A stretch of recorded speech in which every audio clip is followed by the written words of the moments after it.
Many people have never heard the term sequence of return risk, but it can be one of the biggest risks that someone faces right when they retire. Think about someone who retired in 2008.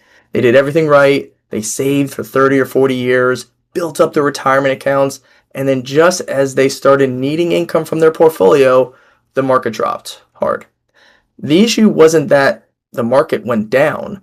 The bigger issue was that they were now taking withdrawals while the account was down, which can make it much harder for that portfolio to recover. That's what sequence of return risk really means. It's not just the average return that you're going to earn over time.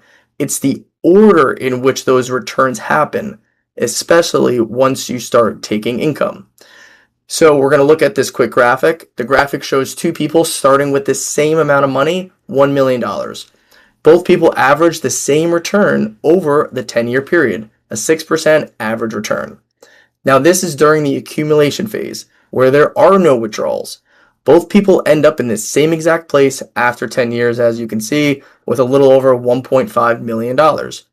Miss Happy, as you'll see, gets the good returns first. Starts off with a solid 30% in year one, followed by a 20%, followed by a few positive 10% returns, and then a negative 20% return, and then a negative 30% return.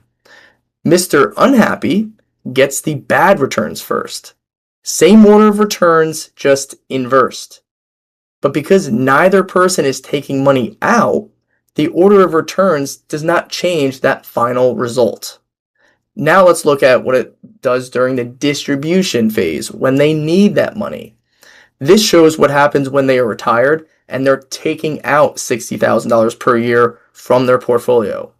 But why $60,000? Well, we hear a lot of people that they're going to be living off the interest, and if they average a 6% return, they'll just withdraw that. So 6% of $1 million portfolio is $60,000.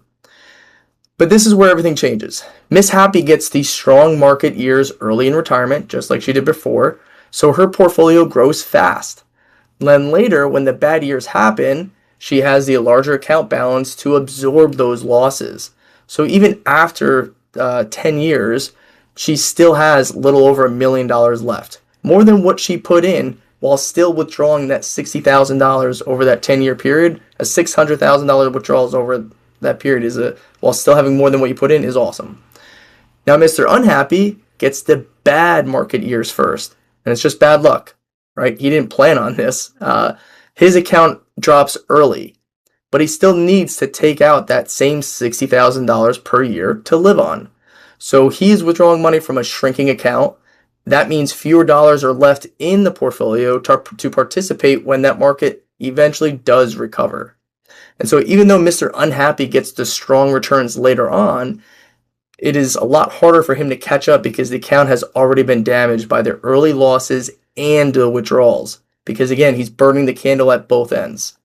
So after 10 years, Mr. Unhappy only has about $388,000 left while withdrawing that same $600,000 over that 10-year period.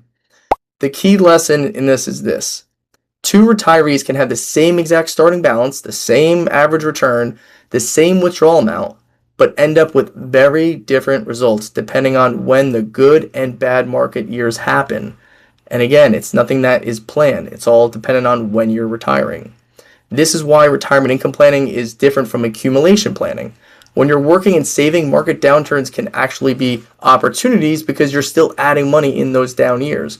But when you're retired and taking income, bad markets early on can be dangerous because you may be forced to sell those investments while they're down. That is why we like to segment money by time and purpose. Money needed sooner should not be overly dependent on the market. Money needed for income should be protected and structured so that you know that your money is going to be there to be counted on for, paying your expenses and everything like that. Money meant for long-term growth can stay invested and ride through those market cycles. That's absolutely fine, but we want to protect the money that we're going to need early on so that we don't run into this sequence of return risk. So the big takeaway is this. Retirement is not just about getting the highest average return. It is about making sure that the right dollars are in the right place at the right time. If we can protect the income that you need for early on in retirement, for those essential years of retirement, then we can reduce the pressure to sell those investments during a bad market. That gives the growth portion of your portfolio more time to recover, and it helps you stay confident in spending money in retirement instead of feeling like every market drop is going to put your lifestyle at risk. Because the last thing that you want early on in retirement during the go-go years is to feel weary about spending your money. So this is why we want to make sure that your portfolio and your retirement income plan is protected from that sequence of return risk.